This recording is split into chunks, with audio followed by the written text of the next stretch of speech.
ဆောင်၍ရရှိထားသောပစ္စည်းဥစ္စာတို့မှစွမ်းအားရှိသမျှထုံလုပ်ကြ၍ကြံ့ငွေ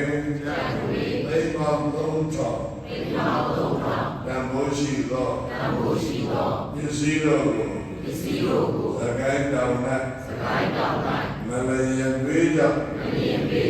လူကြပစ္စည်းကုန်သောစေရီပေါင်းတို့တွင်ဒူကြီးရောသင်္ကရာဇာဤ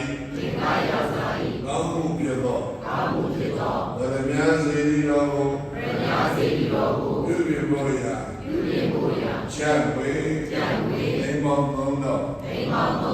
မြတ်စွာဘုရားအားလူလမ်းပါ၏ထိုမတဝဘုရားမိတော်တို့သည်ကံဉာဏ်ဝရိယဖြင့်ရှားပွေစုဆောင်၍ရရှိထားသောပစ္စည်းတို့မှချမ်းဝေသိမ္မာ300တန်ဖိုးရှိသောပစ္စည်းတို့ကိုစကိုင်းခေဥကာလက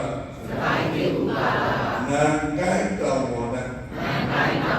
ရှမ်းပိုင်းအမတ်ဒီနာခဲ့သောရှင်ပင်နန်ကစေရတော်မြတ်ကြီးဟောင်းနာပစ္စည်းတွေကို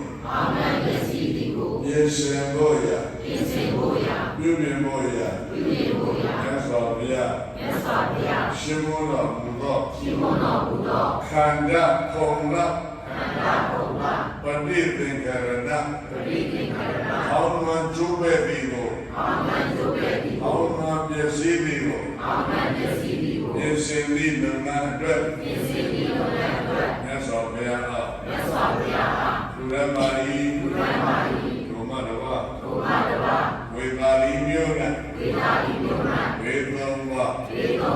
စိုက်တော်အခါမြတ်စွာဘုရားနဲ့ဘန္နာတော်ပေါင်းတို့ကညာလုံးပေါင်းယတနာသုတ်တံကိုရွတ်ဆိုချင်းမြောက်သည့်အခါဝေပါဠိနဲ့ဝေသုံးပါကိ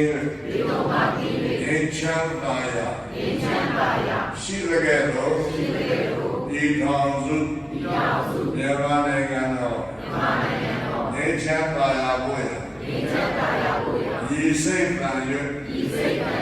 ဤနိဗ္ဗာန်မြော်မှတဲ့အရှင်အာနန္ဒာ၏အရှင်အာနန္ဒာပတိကျင့်သုံးပုံကိုကျင့်ထုံးကိုလိုက်နာကျင့်သုံးသောအပြင်မေတ္တာကရုဏာရှိမှထား၍ယတနာသုတ္တံကိုရွတ်ဆိုပူဇော်ကြပါကုန်၏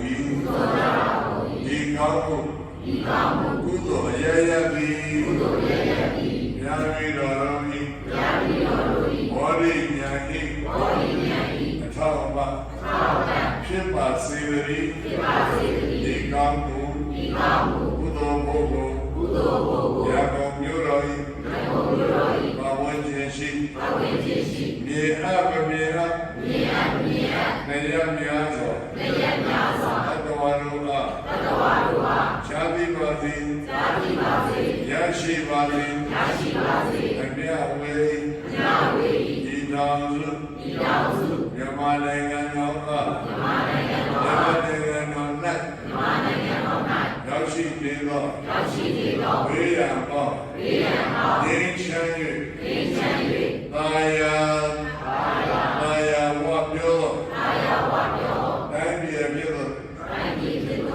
မြန်ဤပြောင်းလဲနိုင်ပါစေသတည်းဒီကောင်းမှုကုသိုလ်ရရကိုဘဝများစွာသံဃာမယနေ့ကြဆွေမျိုးမိဘတော်စကြသည်ဆွေဟောင်းမျိုးဟောင်းမိဟောင်းဘွားဟောင်းဘိုးဟောင်းဘွားဟောင်းဆရာတော်ဘုန်းတော် ပါစေမြတ်ဝေဒီကုသိုလ်ဝေစုတရားယူ၍ဝတ္တကြ